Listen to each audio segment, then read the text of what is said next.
Disney Plus tutorial.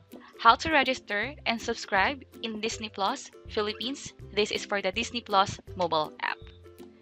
And kung first time mo sa channel na to and gusto mo pa ng mga online tutorial videos katulad nito, click mo na ang subscribe button at notification bell para maging updated ka.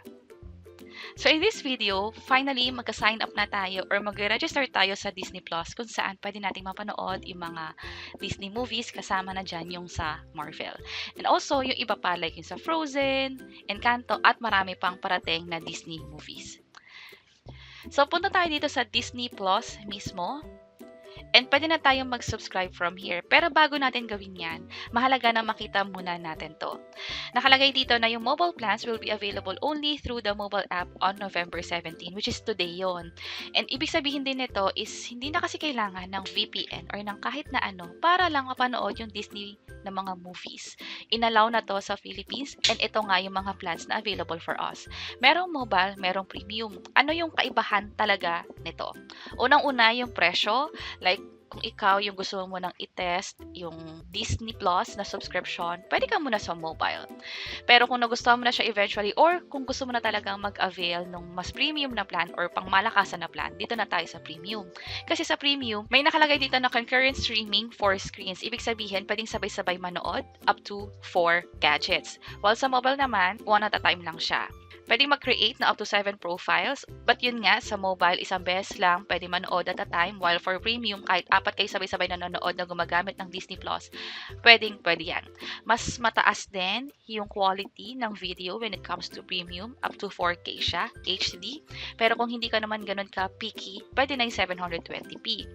And obviously, sa mobile, mas mura nga siya. Pwede mo na siya gamitin sa phone and tablet.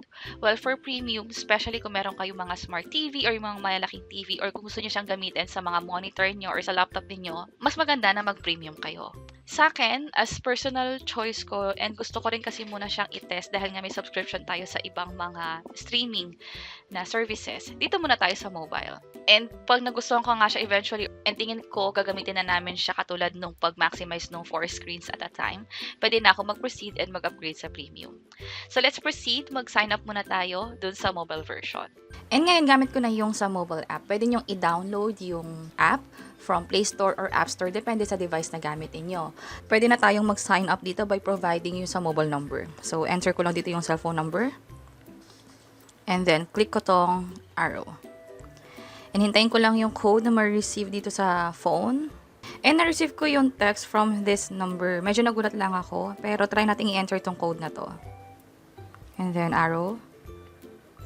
So, yun, nakapag-login tayo or proceed tayo after the OTP. This time, for step 1, kailangan i-link sa email address. So, i-enter ko lang dito yung email address. By the way, kung wala pa kayong email address, meron kami ginawang step-by-step tutorial guide kung paano mag-create ng Gmail account. Yun kasi yung pwede natin gamitin email address. Yung link to that video tutorial isa sa description sa baba. And after ma-enter yung email address, click ko na yung arrow para makapag-proceed. And kailangan kong i-check yung email para sa code naman. And then, next tayo. Para sa profile name, pwede na ako mag-set dito. So, ilagay ko na lang dito is Lulu. And then, check na natin to. And para sa select content rating, by default, naka 18 plus to. So, hinayaan ko na siyang 18 plus para makuha ko lahat ng available content or ma-search ko siya. So, balik tayo. Set a parental lock. Kung sakaling gusto nyong magkaroon ng restriction sa 18 plus or sa iba pang mga content rating, pwede nyo itong iset. So, pag in-enable ko yan, i-ask ka niya na mag-create ng pin. Pero sa akin, hindi ko muna siya isa-set for now. And then, kung i-check natin yun sa baba, makaka-receive tayo ng updates or offers or promos from Disney Plus. So, sa akin, check ko na lang din. And then, create profile na tayo. And, you like to watch content in sa akin, siguro, ilahat ko na lang. And then, proceed na tayo. And from here, nakapag-register na tayo sa Disney Plus, pero hindi pa talaga tayo nakapag-subscribe. Yun yung kailangan na natin magbayad. So, dito sa bandang taas, tap ko yung subscribe.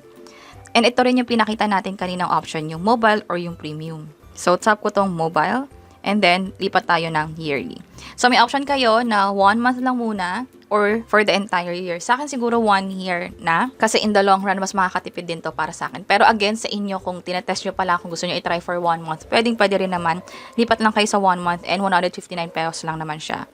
And ito sa bandang baba, may mga terms pa na mas magandang basahin natin before tayo makapag-proceed. May mga sinasabi rito na yung availability of features is depende sa plan na ina-avail natin. So, sa akin, proceed na tayo, continue na tayo, click ko tong continue with mobile. For the payment, tap ko tong more options and then piliin ko tong GCash. And then, check ko lang tong authorize.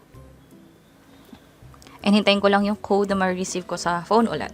So, enter ko lang to. And then, click ko na yung next. And online payment linking successful. So, click ko tong okay. Ito yung final amount. Mag-charge tayo ng 1,150 and plus tax automatically every year until you cancel. So, tap ko na tong subscribe. So, processing na yung payment sa Google Play. So, may na-receive din akong text about this transaction. And for here naman, require authentication for every purchases. Yes, yun yung gusto ko para alam ko kung kailan talaga mag-charge. And then, tap ko na tong okay. And then, for this one naman, yung backup payment settings, no thanks ko muna. And hintayin na lang natin. It says you're almost there. So, active na yung subscription natin and may enjoy natin siya until next year, 2023. So, pwede ko nang tap tong start watching. And then, from here, pwede ko nang mapanood yung mga available na videos dito. And that's it. Para naman sa pag-explore nitong mobile app ng Disney Plus, kung tingin nyo bagay ito sa inyo, pinakita na namin yan dito sa video sa baba. You may check this and this MediaTek library. See you sa next videos. Bye-bye!